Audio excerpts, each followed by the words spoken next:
Up next on DWAD, The Truth Doctors on Air. Yo, sa panahon ng ingay at chismisere, isang boses lang ang malinaw. The Truth Doctors on Air.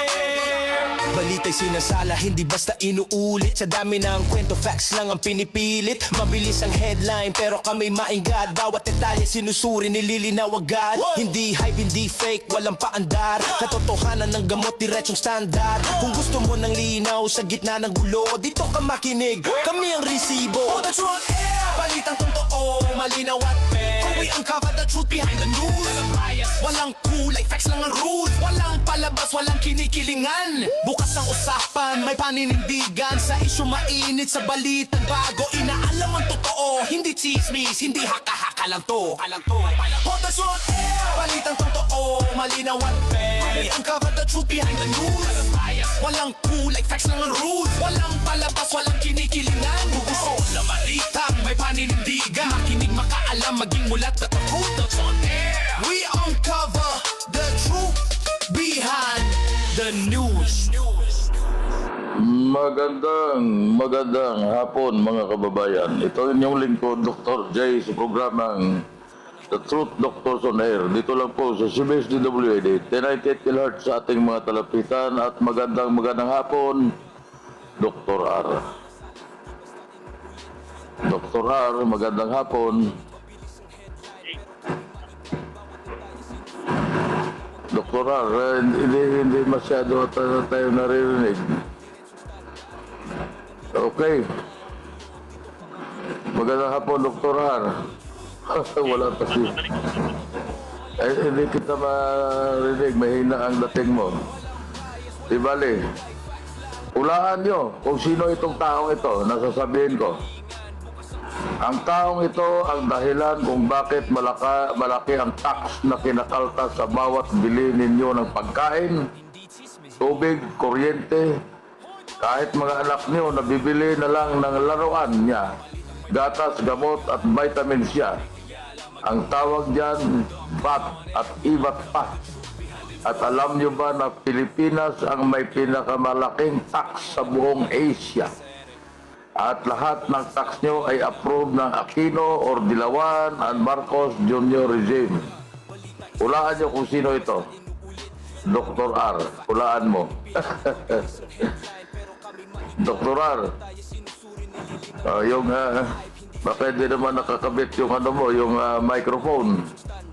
Ang tawag dito sa taong ito ay si Batman. Hindi ho yung Batman. At ngayon po maraming mga health advocate at labor group nananawagan ng resignation ni Batman. Dr. R, wala pa si Dr. R na anong nangyari sa kanyang koneksyon. Mukhang nawala ang koneksyon ni Dr. R. Anyway, kahapon po mga kababayan, itong nagkaroon po ng privilege speech itong si Congressman Leandro Leveste na tungkol sa isiniwalat niya na nangyari diyan sa Batangas. At sinasabi nitong si Doktor itong si Leandro Leveste na yung ang nagpundo sa campaign ng asawa ni Executive Secretary Ralph Recto, Batangas Gobernador Vilma Santos Recto, sa nung nakarang halalan po. Ang sinabi sa kanya talumpati na ay ito pong CWS Representative Edwin Garjola. Ito daw po yung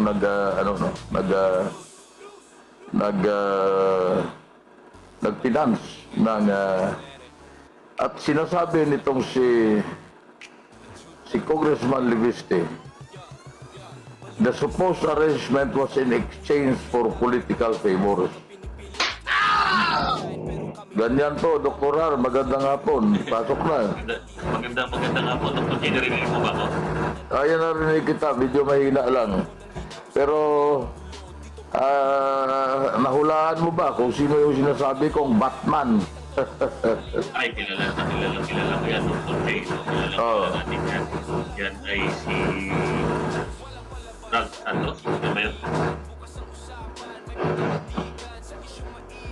Sino si Batman? Batman. Oh. Yan ba ay Ralph Santos? Tama ba? Si Ralph Santos, ha? Si Ralph Santos. Ay, mali. Si Ralph Recto Santos. Yun ang pangalan niyan. Oh.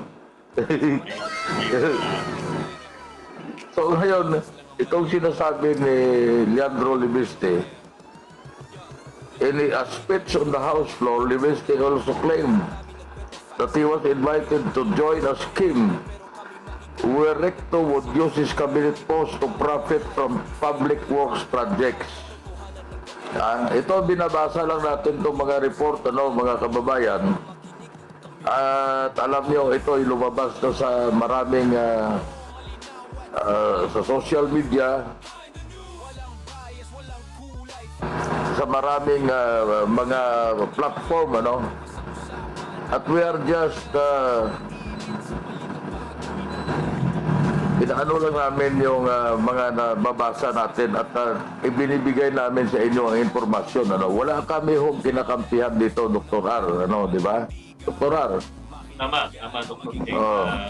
Tayo lamang po ay patas dito. Kung kayo ay mahahagip ng mga komento namin, karapatan niyo po na kami po may tawagan ng atensyon at nabibigyan din po namin kayo ng pagkakataong magsalita. Di ba, Dr. J? Tama. At kasi katulad nito, sinasabi nitong si Congressman Libiste, alam niyo mga kababayan, ito po ay local fight ito sa Batangas, ito na sa province ng Batangas. Kasi natatandaan natin, si Congressman Libiste, siya po ay among the six districts of Batangas, nasa District 1 siya ang congressman, At of course, si Vilma Santos Recto, siya naman ang governor sa ngayon. So, sinasabi dito ni Congressman Libiste, if this is legitimate, then it is proper for Secretary Recto to be transparent about his wealth and to clarify whether Congressman Gardiola's campaign spending is linked to his role as a contractor in Batangas. Libiste said. Yun ang sinasabi ni Libiste. Kung matatandaan po natin, mga kababayan ko, itong si Congressman Gardiola, di umano ay involved din sa pagtayo ng mga flood control projects.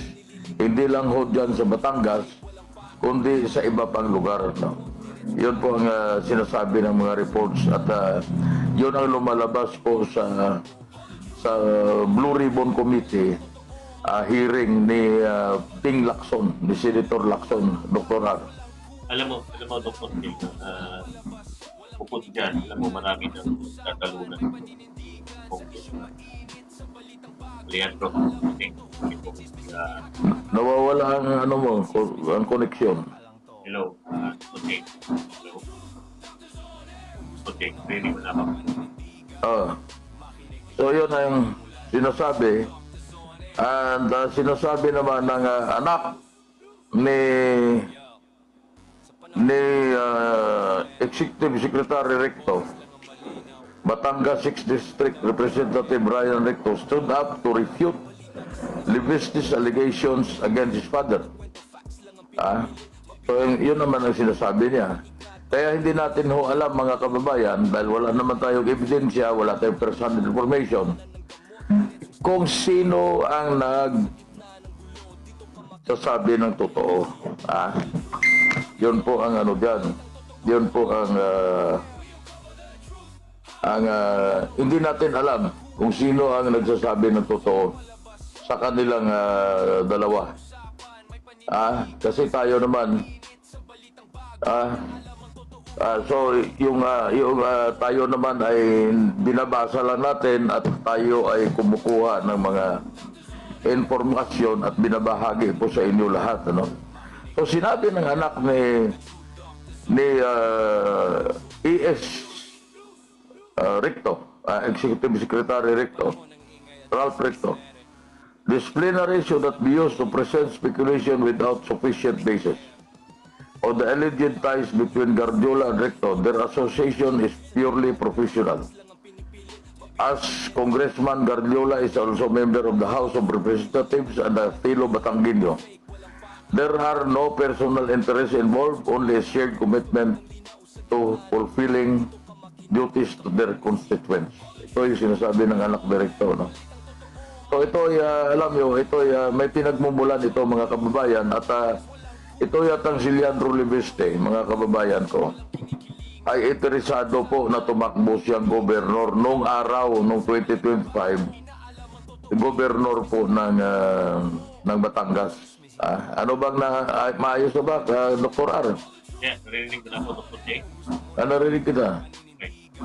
Dr. J, ako naniniwala sa personally, ako'y Batangueño. Ako'y exposed yan sa politika sa Batangas.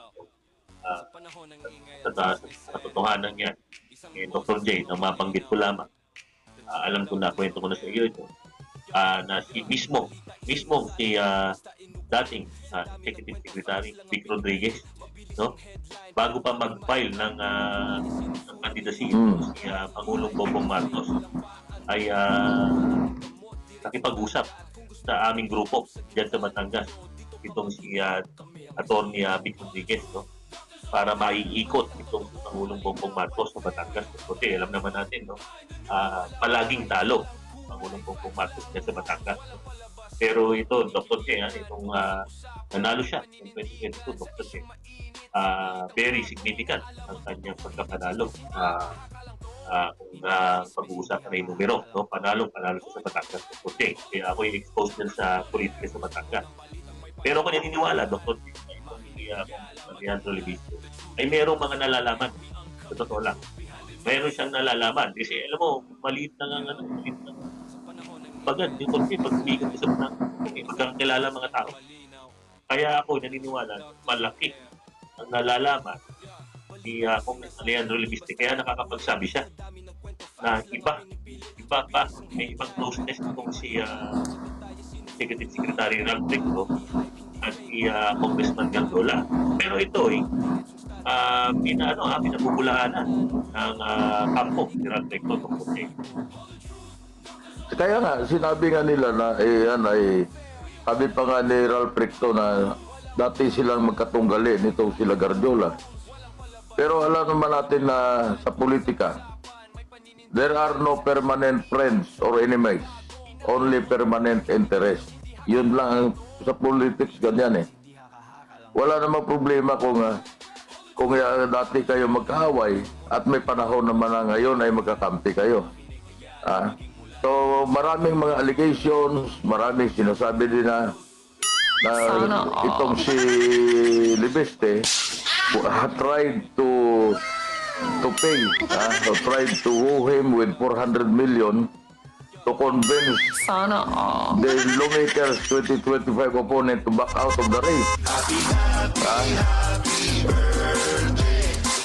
So, ano yung pumapasok na yan? Libeste, unseated veteran lawmaker Eric Buhaing in the last polls.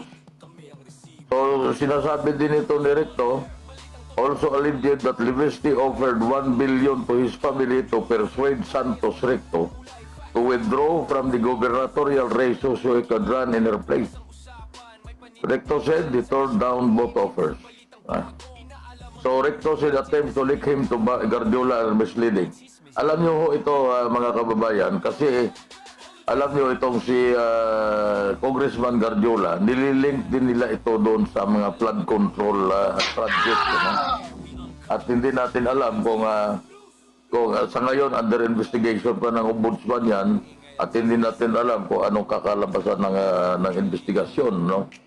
At niliwanagin lang natin na hindi dahil ikaw ay iniimbestiga ng ombudsman o kahit sino man na tao, ikaw ay guilty na. Hindi pa ho, hindi pa.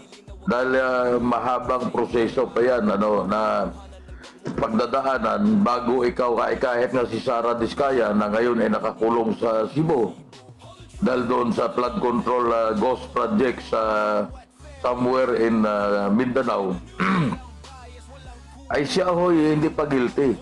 Kaya lang ang kanyang kasalanan, malversation of public funds, dahil dyan sa mga scam na yan, ay non-billable po. Kaya hanggang ngayon nakakulong siya doon po sa Cebu. At hindi ibig sabihin na nakakulong siya ay guilty na ho. Hindi ganun po mga kababayan. No?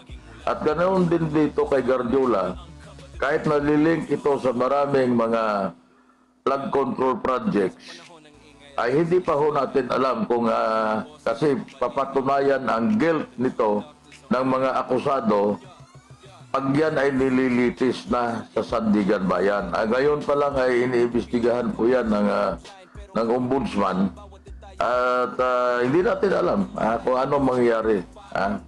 Huwag mo tayo magkaroon ng konklusyon na ang mga tao na involved dito, lahat po yan ay guilty. Ang makapagsabi lang ng guilty, Dr. R, ay ang Sandigan Bayan. Pero may iba ako, Dr. Tia, naniniwala ka ba dito sa sinasabing si Congressman Leandro Levistek ay nagalok ng 1 billion pesos? 1 billion pesos na. Alam mo, personally, Dr. Tia, ako hindi naniniwala dito. Hindi ako naniniwala dito. Kung ako kay Executive Secretary ng Recto, sir, labas ho tayo ng resibo. Para Kaya nga. matapos na ho itong pagtatalo ninyo, maglabas na ho kayo ng resibo. Kung kayo ho may na-text o na-message ho ni Congressman Leandro Levistek, inalok ho kayo ng 400 million o 1 billion, no? Talagang pera. Oh. Dr. J, no? 1 billion, no? Mas maganda ho na may resibo, Dr. J.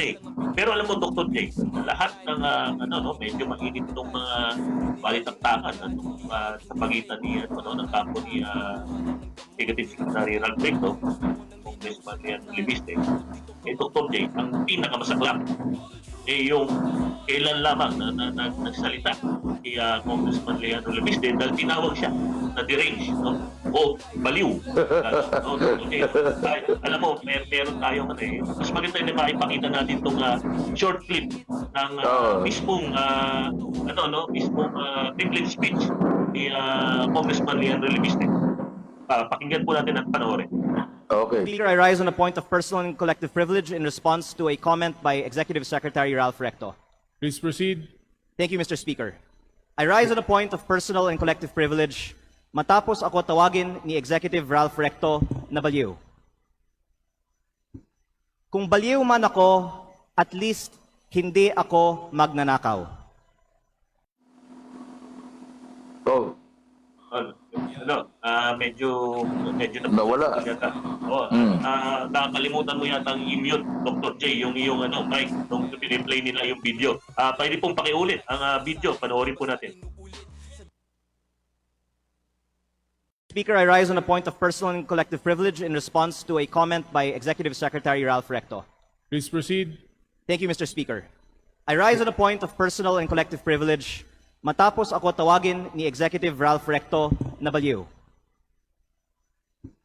Kung baliw man ako, at least hindi ako magnanakaw. Ayun, Dr. J, narinig mo naman ang sinabi ni Congressman Leandro Levistek.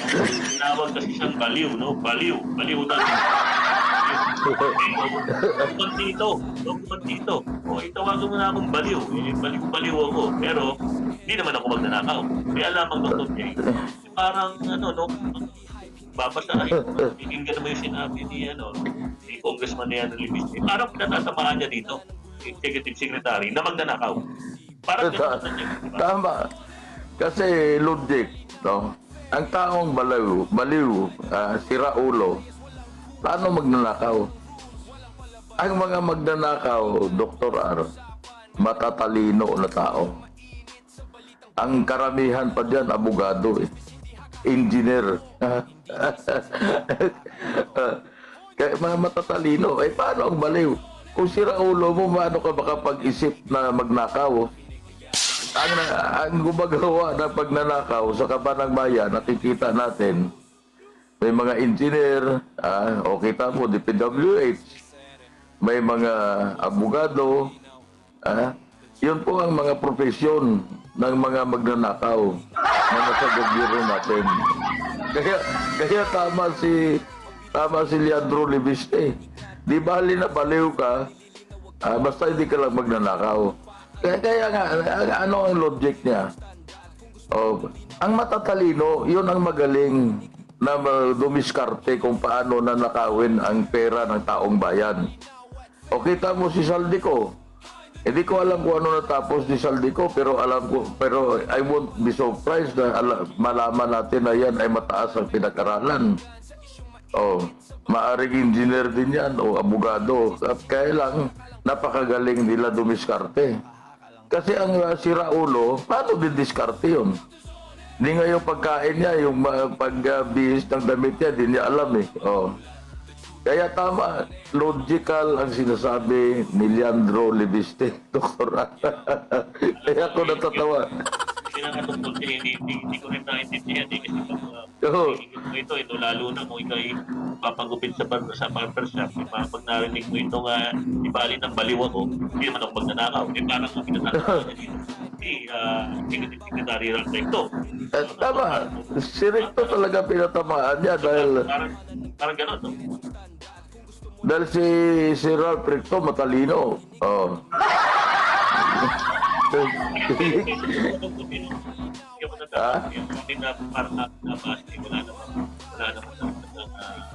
Wala namang kausaw daliri itong si Secretary Recto, lalo na mga infrastructure projects, no?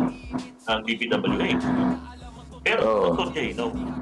Meron akong narinig, meron at least meron din nga ilang proyektong itong Executive Secretary Recto, no? Pero hindi na muna natin papagitin hanggang wala tayong pruweba, no? Iwanagin lamang ito, pero ito'y nabanggit ng isang kilalang tao dyan sa Batangas, Dr. J, na meron din mga project, pero hindi nga infrastructure. Pero malalaman natin ito. Ay hingi lamang ako ng konkretong salaysay mula sa tao. Ano nga itong mga project nito? Pero kung ito naman talaga ay makakatulong naman talaga sa probinsya, siyempre ikakampanya natin ito dito sa programa natin. Tama. Kung mabuti naman ang ginagawa, bakit hindi? Kailangan natin ikampanya ang taong maganda ang ginagawa. Alam mo, we had a damaged economy sa ngayon. Ekonomiya natin ay bagsak. Ang ating peso bagsak. So ngayon, paano ang gagawin yan? Maraming ayaw mag-invest sa Pilipinas, doktoral, dahil dyan sa nakikita nilang corruption. So anong gagawin natin ngayon? Kailangan po mayroong talagang maparusahan, mayroong makasuhan na involved dyan sa mga katiwalian. So yan ay, alam nyo, kailangan talaga na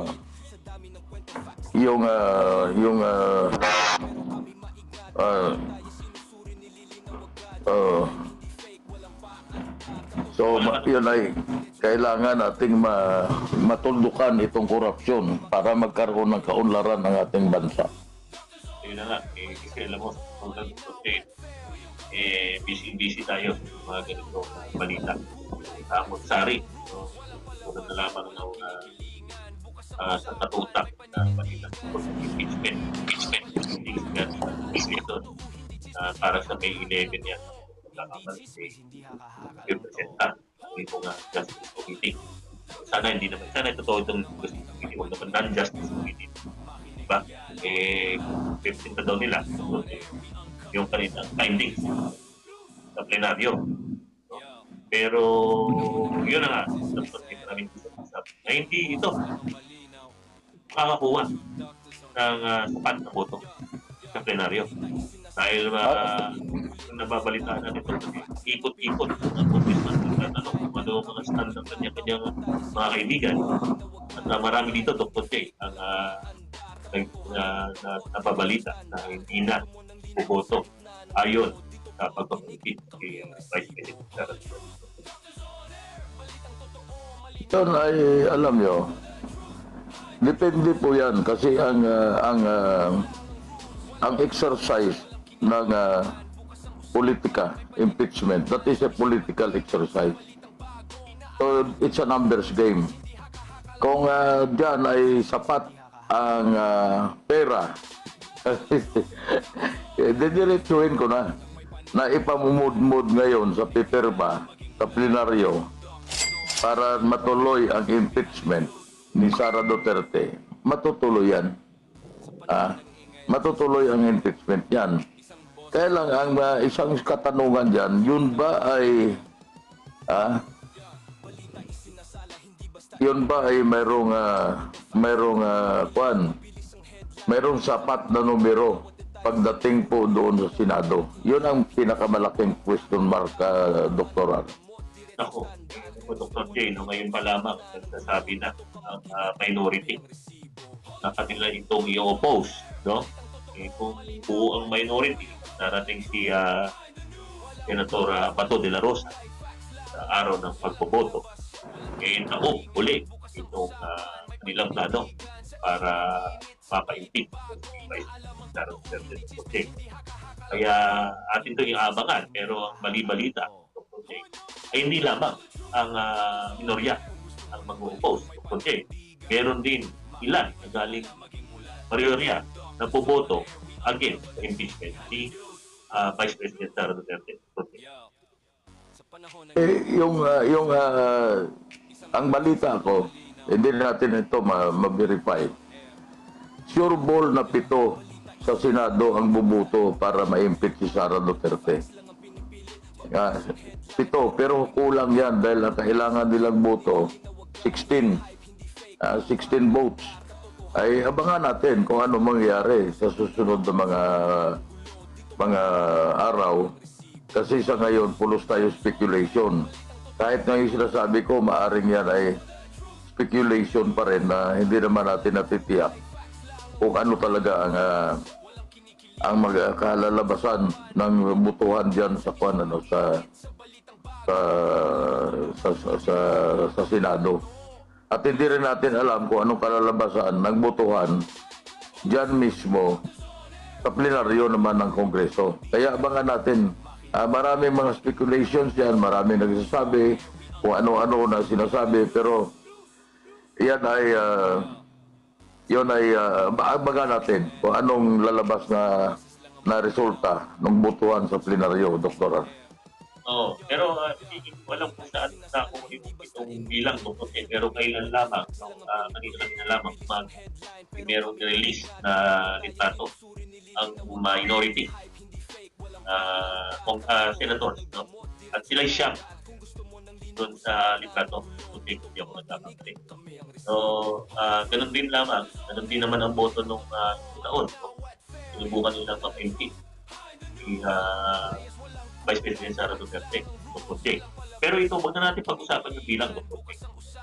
Ang mahalaga, dapat ba napalitan itong si Senator Vicente Soto III, Dr. J. Lalong-lalo na maaring maipasa nga itong impeachment complaint sa Senado, Dr. J. Kaya alam mo naman, pinag-usapan natin sa dito, mas maganda na katulad ni Senator Chis Escudero, Atty. Chis Escudero, ang manguna sa Senado.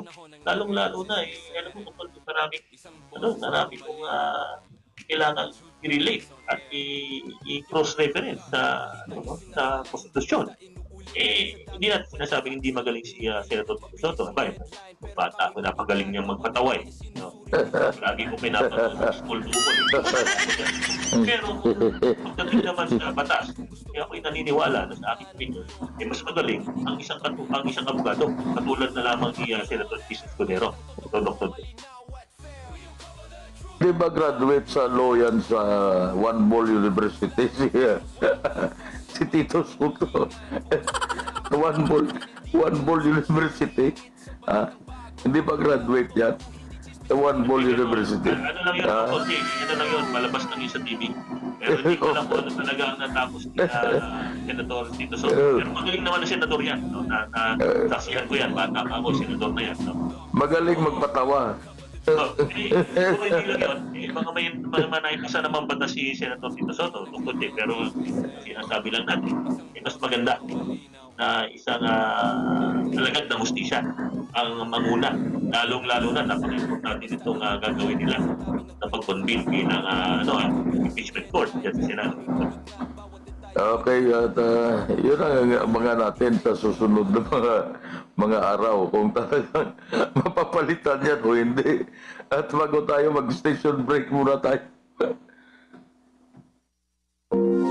Broadcasting from Mega Manila and streaming on the World Wide Web.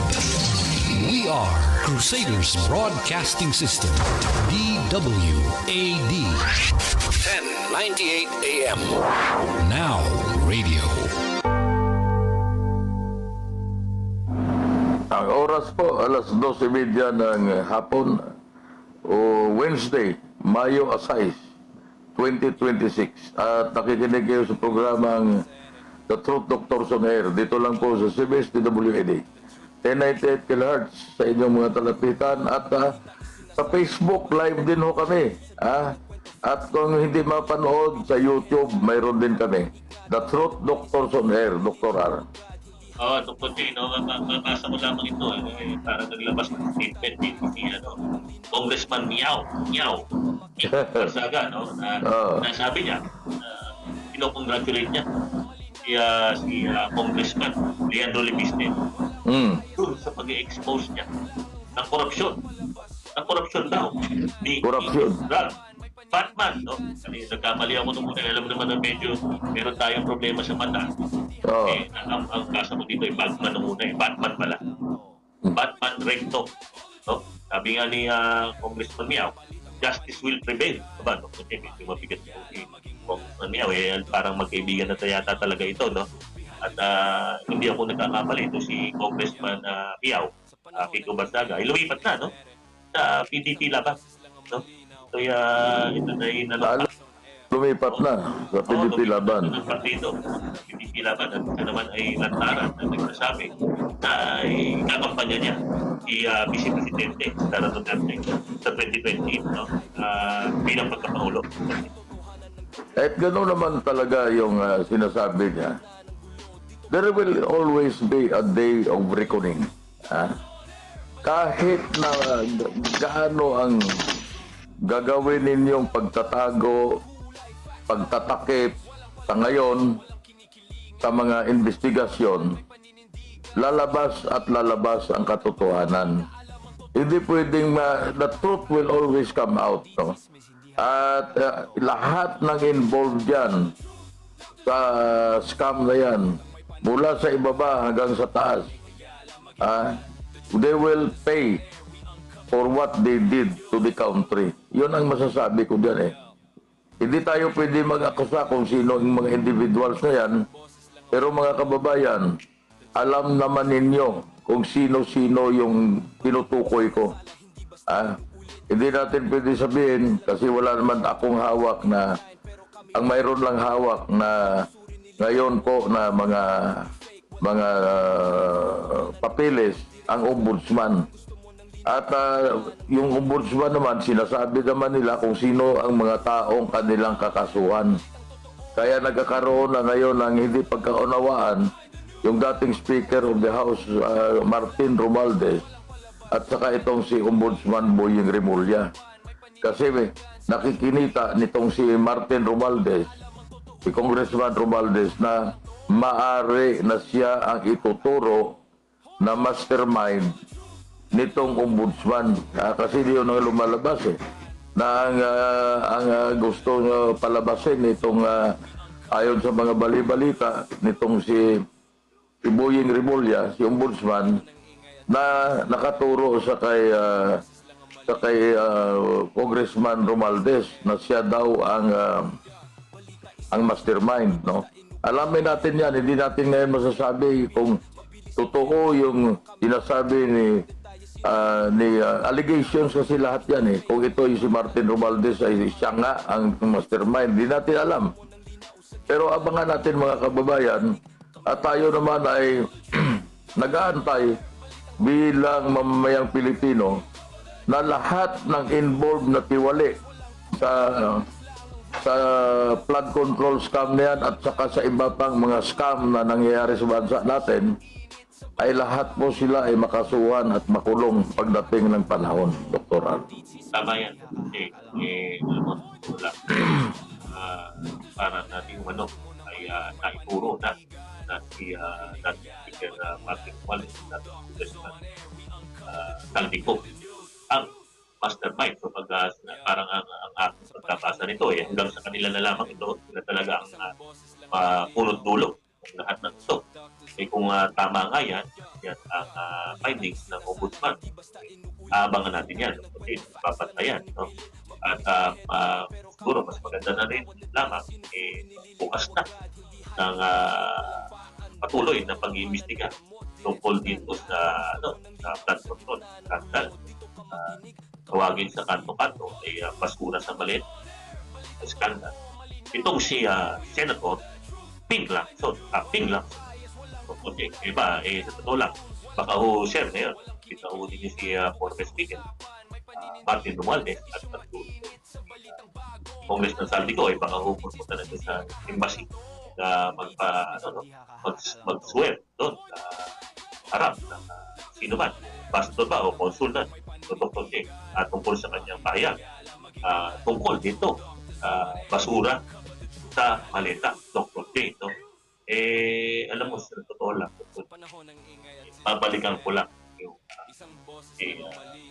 Vice President Sara Duterte na biglang nagpaalala rin sa akin na inaabangan ko tungkol kung anong magiging sagot ni Senator Tito Soto tungkol sa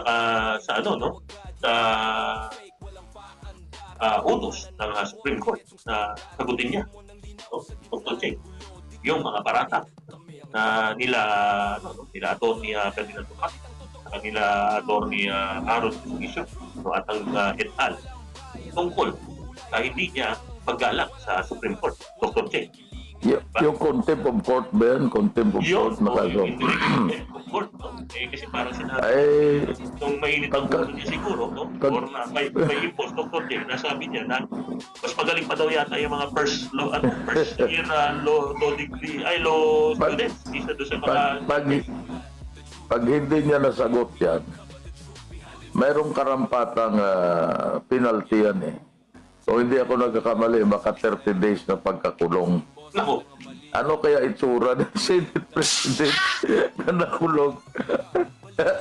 Nakulong. Senate President ka. Baka paglabas niya, senador na lang siya, hindi na siya Senate President. Naturalmente, Dr. J, pag nakakulong ka, siyempre dapat meron munang mag-take over ng parang may OIC na Senate. Kaya nga.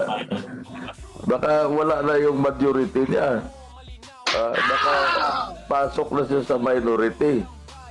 Kasi dapat naman talaga mapalitan sila. Ito to be honest, to be serious in our discussions, dapat mapalitan kasi incompetent. Incompetent in a way na itong mga katulad niya na incompetent din itong si Ping Lacson. Na itong in a way na itong mga investigasyon tungkol dyan sa flood control scam, pahapyaw at gusto niya magpalabas ng partial report. Ayun na nga. Na hindi naman pipirmahan ng ibang member ng committee. Kung hindi ba height of incompetensya na itong 18 sundalo, ex-soldiers, na lumabas at nagpahayag sa kanilang affidavit na mayroon silang nalalaman sa katiwalian ng pagnanakaw sa kaban ng bayan sa flood control scam, bakit hindi mo imbestigahan? So lumalabas na kung hindi mo kaya, Senator Lacson, to be honest, and to be very blunt about it, why don't you resign as Blue Ribbon Committee Chairman and allow other people to take charge or to be the chairman of the Blue Ribbon Committee. Kasi matagal na ho naming inaabangan, hindi lang kami na nasa media, mainstream media, kundi kaming mga mamamayan Pilipino. Matagal naming inaabangan kung hanggang saan talaga, kung gaano kalalim itong scam na nangyayari sa ating bansa. Yung pagnanakaw sa kaban ng bayan. Gusto namin malaman hindi ho yung mga partial report na sinasabi mo na mangilan-ngilan lang na mga tao o individuals ang involved. Malawakan ang scam na yan, ang katiwalian sa pamahalaan natin. Bakit hindi mo itutuloy o ituloy ang pag-usisa, ang paghimay-himay, at marami pa sigurong lalabas na mga tao na magsasabi ng kanilang nalalaman kung bubuksan mo uli, Senator Lacson, ang Blue Ribbon Committee investigation tungkol diyan sa mga flood control scam na yan. Kung hindi mo kaya, the best thing that you can do para sa interest ng taong bayan, you just resign and give way to another senator siguro that would take charge and has the guts, is brave enough to dig into this problem that we have now, yung hahalungkatin at mailalabas po ang katotohanan para alam ng taong bayan kung sino talaga ang mga mastermind at kung sino ang nakinabang diyan sa mga katiwalian na yan, Dr. R. Alam mo, totoo yan, Dr. Jay, no? Hindi ko maintindihan, no? Parang naipagmalaki pa, kapito na daw ang nakapirma dyan sa sinasabing partial report. So, partial report. Alam mo, Dr. Jay, ano lang yun, no? Parang makakain ka lang ng spaghetti, no? Parang kakain ka lang ng spaghetti. Yung noodles mo, merong hotdog, may carrot, pero walang sauce. No? Pero gusto mo lang ipakain sa bisita mo, no? Ganun ang nangyayari diyan, no? Bakit mo ipatatanggap sa taong bayan ang partial report na yan? Kaya nga tinawag na partial di ba? Partial. Pag pinatanggap mo yan, alam mo, minsan sa away politika, maraming partial, no? So, hindi ko alam kung parehas na tunog yan kasi parang naalala ko tuloy yung arrested at nahuli, no? Para magkaiba daw. Pero alam mo yung partial at yung partial ka, no? Iba ka naman partial report dahil partial ka sa ibang tao ka. No? Mali yun, Dr. J, di ba? Pag maglabas ng partial report, hindi nga kompleto kulang sa regado yan di ba?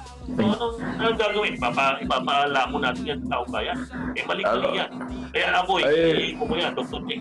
Hindi lamang si Senator Vic Lacson, pati na rin si Senate President, kasi alam naman niya na partial yan, tapos napapayagan niya na lumabas, di ba? Hindi masarap ang spaghetti na white sauce. Waay sauce. Pagdating sa Visayas, waay sauce. Hindi masarap ang spaghetti. Kaya ganyan ang niluto. Yan ang niluto ni Ping Lacson, ni Senator Lacson. Spaghetti, waay sauce. waay sahog.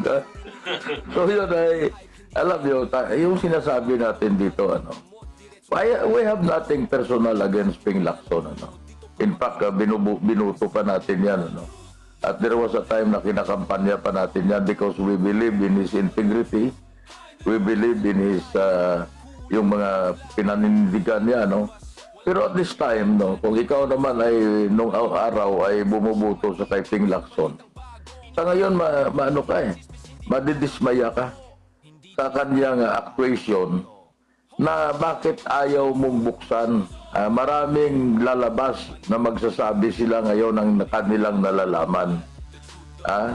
You are a disgrace, Senator Lacson, You don't deserve our trust. Kasi there was a time na bumuto kami sa iyo naniniwala kami sa iyo. Tapos ngayon, anong nangyari sa iyo? Anong nangyari sa iyong prinsipyo?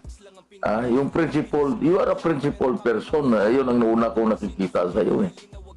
Kaya nangampanya pa ako pag ikaw ay para ibuto nyo si Ping Lacson kasi mahusay yan. So what happened? What changed your yung pag-iisip mo na lumayo ka doon sa principled na stand mo na dati na pinapakita mo sa taong bayan na ikaw ay mataas ang level ng morality, mataas ang level ng prinsipyo mo. What happened? Nagbago ka. At hindi natin alam kung anong mangyayari kasi kahit na yan ay pipigilan mo ngayon yung pag-iimbestiga dyan, darating ang panahon. Lalabas ang katotohanan. Hindi pwedeng maitago ang katotohanan. So, mabuti pa sa ngayon pa lang para naman mailagay ang pangalan mo sa history na ikaw ay isang matapang na senador na you have stood your ground against threats, against kung ano man na mga bagay-bagay dyan, at ikaw pinagpatuloy mo ang investigasyon ng Blue Ribbon Committee as a chairman at nailabas mo ang katotohanan. Ganun lang masasabi natin yan, Dr. R. sa kay Senator Lacson. Oo, alam mo kasi totoo lang na tama yung sinasabi mo. No? Ako'y bata-bata. Yung Senator Lacson, may muscle yan. No? Talagang sinasabi niya. Nagsasalita talaga yan. Hindi yan nagpapakingin. Kaya lamang, ito, hindi rin tayo natutuwa. At I'm sure, may marami din hindi natutuwa sa nangyayari dyan sa investigasyon. Kasi parang wala na, natingga na yan. Wala na. Natingga na, parang wala na yan na tayong pag-asa. No? Parang ang gusto na lamang yan gawin ng mga taong nag-iimbestiga o dapat nag-iimbestiga, ipatanggap na lamang sa mga Pilipino na nangyayari talaga ito. Aba, yung mga senatang, isa totoo lang ho. Kung yung pera ko, hindi ninakaw. Yung mga doktor tingin ko, dapat libre na siguro yung pagpapa-angioplasty sa mga ospital. Kaya alam mo, ninakaw ninakaw. Ninakaw kung sino man kayo mga peste kayo ng lipunan, no? Pati yung mga magulang nyo, pinahiya nyo sa mga pinagagawa nyo. Pati yung mga anak nyo, pinapakain nyo ng mga nakaw. No? Kayo yung mga magnanakaw. Kung hindi natin matatapos ang investigasyon, ibig sabihin, tatanggapin na lamang ba ng bawat Pilipino na parang business as usual? Ganun na lang ba? Hindi pwede yun na business as usual yung pagdanakaw sa kabanagbayan. Paano ngayon ang future generation natin? Paano ngayon ang mangyayari sa susunod na henerasyon sa atin? Ano? At paano ang imahe natin sa labas ng bansa? Payag ba kayo mga kababayan na tatawagin tayong mga bansa ng magnanakaw? Bansa ng mga kutungiro? So alam mo, Dr. R, naalala ko tuloy at mayroon tayong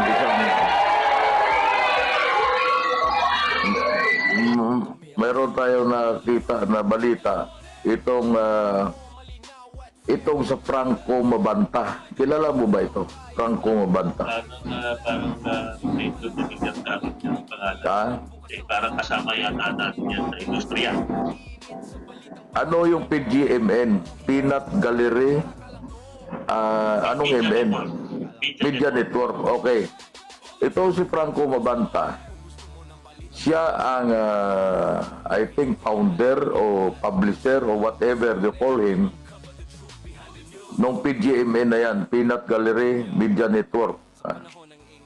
Ngayon, ito'y inakusahan at na-entrap sa isang entrapment na ito daw si Franco Mabanta nang hihingi ng pera, kinukutungan itong si Congressman Romualdez. At 300 million ang hinihingi para daw hindi ilabas kung ano man yan, kung ano na mga ilalabas na expose nitong si Franco Mabanta. At ang naibigay na, ayon dito sa report, ay 75 million ang naibigay na nakamalita. ibinigay nitong si Congressman Romualdez. Ito, binabasa ko lang itong news eh. Ngayon, ang tanong dyan, Dr. R, kung na-frozen ang assets ni Congressman Romualdez, kasi nasa balita naman na-frozen ng ombudsman, saan nanggaling itong 75 million na binigay nila kay Mabanta? 70 million. Ha? 70 lang. 70 million na binigay kay Mabanta. Kasi yun ang katanungan eh. Kung na-frozen asset mo, kahit na may bilyones ka sa bangko, hindi ka pwede mag-withdraw ng pera. 70 million itong binigay sa kay Mabanta. Na ano ba tawag din nila diyan? Yung mark money ba tawag dito, doktorat? Oo, mark money. Kaya nga nakakapagtanda, Dr. J. Kasi meron na kaagad 70 million na mark money. Kaya nga, saan galing? Kung frozen ang account mo, di ibig sabihin sa bahay mo, mayroon kang ilang daang milyon na nakatago sa bahay mo. Yan ay question lang naman natin yan dahil nagbinabasa natin na medyo pumapasok sa kaisipan natin kung saan galing itong pera na sinasabi niya na yan ay in advance payment niya sa kay Franco Mabanta. Yun ay panaisipan yan na Dr. Ardal, frozen account, hindi ka pwede mag-withdraw. Tapos may 70 million ka. Basta-basta may 70 million ka lang na bubunutin para ibigay mo doon sa nagba-blackmail sa'yo. So, malaking palaisipan yan, Doktor. Kasi hindi mo rin malaman kung saan nanggaling ito na pera nito. Okay.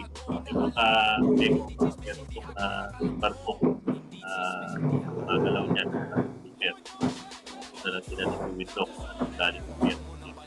Okay. Medyo mahina ang dating mo. Okay, tapos, sigahan yan. Sigahan dapat yan. Ang galing ang pera na yan. Hindi tayo tuloy, nag-iisip tayo eh. Na ang iniisip natin, Dr. R, meron siyang ready na mali-malitang pera. Kasi yung nagbigay ka ng 70 million na advance payment doon sa hinihingi sa'yo out of your pocket na mabilis, ay anong ibig sabihin yan? Meron ka nakahanda na pera sa bahay mo. Parang yung parang pang grocery lang na pera o may pera ako sa bahay, tamang-tama ito pang grocery. Ngayon, binantaan ka blackmail, ibibigay mo kaagad. Saan galing yun?